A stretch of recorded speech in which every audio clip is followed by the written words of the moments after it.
We will talk about the gas laws, part 1. We have already said that gases are made up of particles that are moving. We believe that the particles in gases are spread out and constantly moving in a random, haphazard way. We are now going to focus our attention on the properties of gases. So let's start with Boyle's law.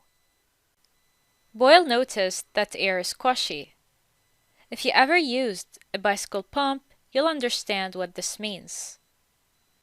He noticed that you can squeeze air in a cylinder and that it springs back to its original volume when you release it.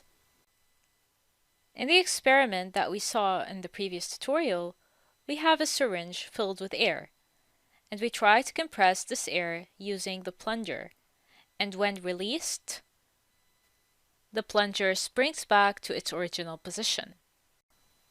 Boyle devised an experiment to see how the volume occupied by a gas depends on the pressure exerted on it.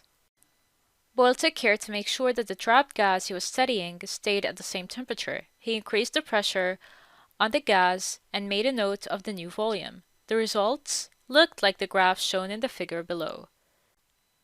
The first graph shows that the pressure of the gas at a constant temperature varies with volume.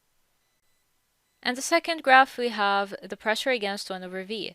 You can see here that as volume increases, the pressure decreases.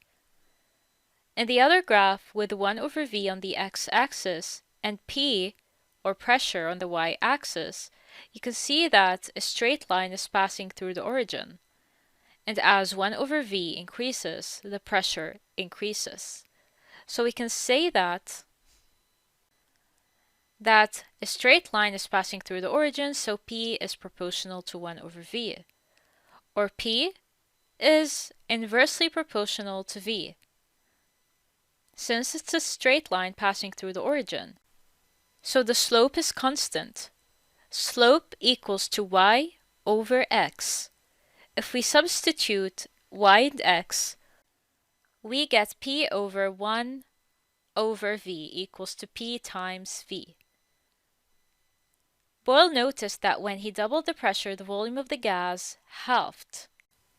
So Boyle's law is expressed in the equation P1 V1 equals P2 V2. This means that if you take a fixed mass of gas that has a pressure P1 and volume V1 and change either the pressure or the volume, the new pressure P2 multiplied by the new volume V2 will be the same as P times V.